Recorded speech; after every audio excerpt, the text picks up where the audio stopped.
Hello students, welcome to my channel once again. र आज हामी वाक्धारा लगाएर कसरी वाक्य बनाउन सकिन्छ त्यो बारेमा यो सानो भिडियो बनाएको छु। धेरै विद्यार्थी वर्गले जिज्ञासा राखेका थिए र वाक्धारा लगाएर वाक्य कसरी बनाउनु। उदाहरणको लागि एउटा वाक्धारा लिउँ। आँखाको तारा हुनु। आँखाको तारा हुनु वाक्धारा हो। यसको अर्थ हुन्छ, सोझो अर्थ हुन्छ प्यारो हुनु।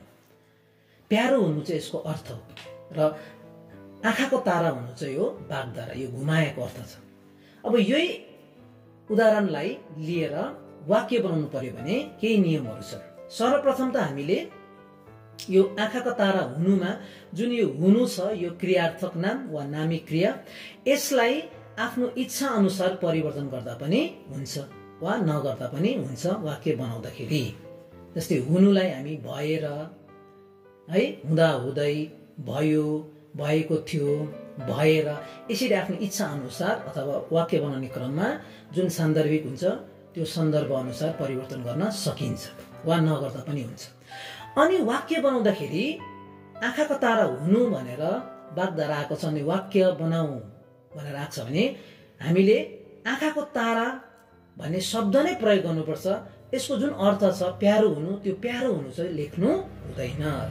र नियम नम्बर 1, यो हुनुलाई आफ्नो इच्छा अनुसार परिवर्तन गर्न सकिन्छ। अनि आँखाको तारा हुनु भन्ने जुन वाक्धारा छ यही नै प्रयोग गरेको हुनुपर्छ। यसको अर्थ प्यारो हुनु भनेर चाहिँ वाक्यमा प्रयोग गरेको हुनु हुँदैन। र वाक्य दुई प्रकारले बनाउन सकिन्छ, किनकि बोर्ड परीक्षामा विशेष चाहिँ वाक्य राम्रो बनाएको छ भने चाहिँ राम्रो अङ्क दिन्छ। हुनु त हामीले साधारण हिसाबले आँखाको तारा हुनु भनेको प्यारो हुनु, म मेरा आमा बाबाको आँखाको तारा भएको छु भन्दा पनि राइटै छ, सही छ, मार्क्स दिन्छ। तर वाक्यलाई अलिकति राम्रो बनाउने हो भने चाहिँ त्यो वाक्यलाई चाहिँ हामीले अलिकति सन्देशमूलक र सुझावमूलक पनि बनाउनु पर्छ। सजेस्टिभ र अलिकति एडभाइस भएको वाक्य बनायो भने चाहिँ राम्रो अङ्क पाउने के हुन्छ, अवसर हुन्छ। अनि अर्को नियम त छ, यदि सन्देशमूलक र सुझावमूलक वाक्य बनाउन अलिक गाह्रो पर्यो भने चाहिँ त्यो वाक्यलाई चाहिँ के गर्न सकिन्छ, अलिक एउटा काल्पनिक घटना घटाएर पनि एउटा वाक्य बनाउन सकिन्छ। अब कसरी, म उदाहरण दिँदैछु। हामीसँग वाक्धारा छ अहिलेको लागि आँखाको तारा हुनु। यो वाक्धारा हो, यसको सोझो अर्थ हुन्छ प्यारो हुनु। अब वाक्य नम्बर 1, सुझावमूलक र सन्देशमूलक वाक्य कसरी बनाउनु।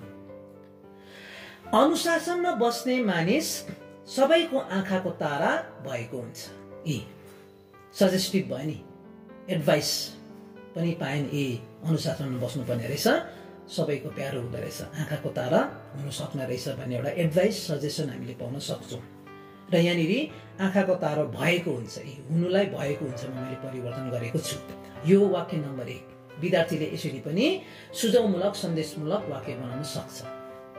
यदि सुझावमूलक र सन्देशमूलक वाक्य बनाउन अलिक गाह्रो पर्यो भने दोस्रो प्रकारको वाक्य पनि बनाउन सकिन्छ।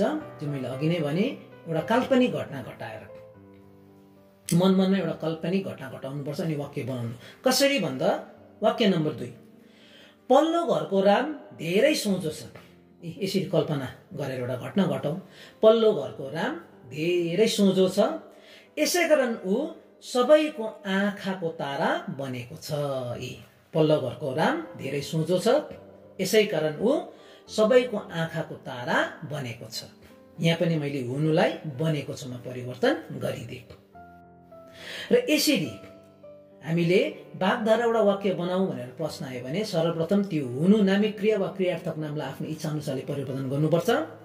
अनि वाक्धारा नै प्रयोग गरेको हुनुपर्छ वाक्यमा, त्यसको अर्थलाई लेखेको हुनु हुँदैन। अनि वाक्य दुई प्रकारले बनिन्छ, है, कि विद्यार्थी वर्गले सुझावमूलक, है, सजेस्टिभ प्रकारको वाक्य बनाउन सक्छ, अलिकति एडभाइस प्रकारको वाक्य बनाउन सक्छ। यदि यो आएन भने चाहिँ कुनै एउटा मनमनै विचारमा एउटा काल्पनिक घटना घटाएर वाक्य पनि बनाउन सकिन्छ, जसको उदाहरण मैले दिइसकेको छु। र आज चाहिँ विद्यार्थी वर्गले वाक्धारा लगाएर वाक्य कसरी बनाउने भन्ने नियम यस भिडियो मार्फत बुझेका छन् भनेर। Thank you so much.